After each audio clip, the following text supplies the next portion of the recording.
नमस्कार दोस्तों, हरित क्रांति देसी में आप सभी का स्वागत है। यदि आप हमसे नहीं जुड़े हैं तो चैनल को सब्सक्राइब करें, बेल आइकन का बटन दबाएं, वीडियो को शेयर करें और यदि कोई सुझाव है तो कमेंट बॉक्स में ज़रूर लिखें। आइए आज बात करते हैं मधुमक्खी। मधुमक्खी वैसे तो हजारों प्रकार की मधुमक्खियाँ होती हैं, लेकिन इसमें मुख्यतः 3 प्रजातियों में मधुमक्खी को बांटा गया है, जिसमें मधुमक्खी भौरे और जो मक्खियाँ एकांत में कार्य करती हैं ड्रोन की तरह। अब इन सभी मधुमक्खियों में छोटी मधुमक्खी जो आप देख रहे हो, यह जो छोटी मधुमक्खी देख रहे हो, इसका कार्य सबसे उत्तम माना गया है। यानी कि छोटी मधुमक्खी का शहद सबसे ज़्यादा गुणवान होता है और सबसे ज़्यादा कीमती होता है, क्योंकि इसका आकार छोटा होने के कारण बड़ी धीरे धीरे प्रक्रिया से यह शहद को इकट्ठा करती है। इस छोटी मधुमक्खी की कॉलोनी में भी 3 तरह की मक्खियाँ होती हैं, जिसमें एक श्रमिक होती है, एक रानी मधुमक्खी होती है और ड्रोन मधुमक्खी होती है।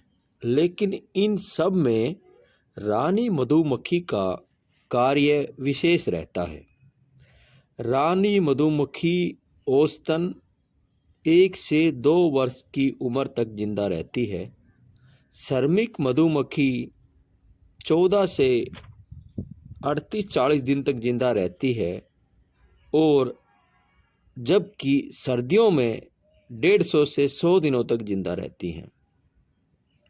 गर्मियों में मधुमक्खी बहुत सारी मर जाती हैं, कारण गर्मियों में पानी की कमी बहुत ज़्यादा होती है और फल या फूलों का ज़्यादा बढ़वार नहीं होता है, जिसके कारण बहुत सारी छोटी मधुमक्खी मर जाती हैं। अब आजकल जो पेड़ पौधे लगाए जाते हैं, उनमें फूलों में शहद की मात्रा नहीं होती है। मधुमक्खी का मुख्य कार्य परागण है। परागण के लिए मधुमक्खी का प्रकृति में बहुत बड़ा योगदान है।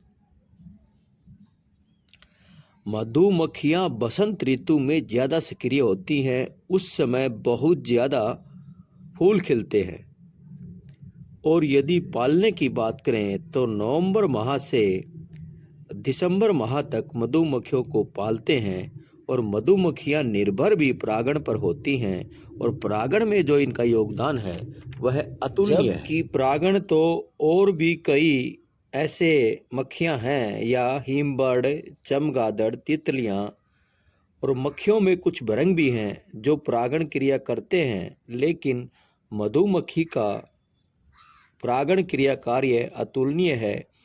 यह अपनी उड़ान के लिए अमृत पीने के अलावा उन कुछ जानवरों में से एक है जो खुद को खिलाने के लिए सक्रिय रूप से बड़ी मात्रा में पराग इकट्ठा करते हैं और इसलिए अनजाने में पराग को फूल से फूल तक ले जाते हैं। 80% परागण के लिए जिम्मेदार मधुमक्खी है। 100 से अधिक फसलें ऐसी हैं जिनका परागण मधुमक्खी करती है। परागण स्वरूप फलों, बीजों का या जामुनों में ज़्यादा होता है। परागण से हमारे फल की गुणवत्ता बढ़ जाती है और फूल नष्ट होने की समस्या कम रहती है। फूल नष्ट होने के कारण बहुत से रुक जाते हैं। यह परागण ऐसी क्रिया है, यह फूल से फूल पर होती है और मधुमक्खी अपने भोजन के कारण इस क्रिया को करती है। लेकिन अब सजावटी पौधे, सजावटी फूल, सजावटी पेड़ बहुत ज़्यादा लगाए जाते हैं। पहले तो फसल होती थी, या पेड़ पौधे अपने आप होते थे, उसी से पशु पक्षी मधुमक्खी इस तरह के जीव अपना जीवन यापन करते थे या इस पर्यावरण के चक्कर को बनाते थे। लेकिन अब खुद के दिखावे के लिए, सजावट के लिए भी जो फूल लगाए जाते हैं, उन फूलों को भी मधुमक्खी नहीं चूसती हैं, उन फूलों पर नहीं आती हैं, कारण कि उनके अंदर शहद नहीं होता है, वह आकर्षण नहीं करते हैं। जैसे पिछली वीडियो में हमने दिखाया था कि बोतल बुरश का जो पेड़ है, इसके जो फूल हैं, यह परागणकों को आकर्षण करते हैं। परागणकों जैसे मधुमक्खियाँ जैसे परागणक हैं, इनको आकर्षित करते हैं। जैसे आप इसमें देख रहे हैं, यह कॉलोनी है, एक समूह है छोटी मधुमक्खियों का, और सर्द ऋतु का यह आपको हम दिखा रहे हैं। सभी मधुमक्खियां एक समूह में रहती हैं। रानी मधुमक्खी उनको संजो के रखती है, और जब एक स्थान से दूसरे स्थान पर जाते हैं तो रानी मधुमक्खी ही जगह का निश्चय करती है कि जहाँ कहाँ बैठना उचित है और कहाँ वह बैठती है। उसके बैठने के बाद सभी मधुमक्खी वहाँ अपना घर बनाना शुरू करते हैं और वहीं फिर शहद या परागण लाकर इकट्ठा करते हैं। जीव जंतुओं को और अनेकों प्रजातियां जो जीव जंतुओं की, फसलों की, पेड़ों की लुप्त हो रही हैं, उनको बचा सकें, और ये बचेंगी तो हम बचेंगे। और आपको यह सुंदर सा नज़ारा दिखाया छोटी मधुमक्खी का, आपको कैसा लगा कमेंट बॉक्स में ज़रूर लिखें। इस तरह की प्राकृतिक खुशियों के बारे में जब देखते हैं, समझते हैं और उनके बारे में सोचते हैं, तो हम एक दूसरे का आदान प्रदान कर पाते हैं।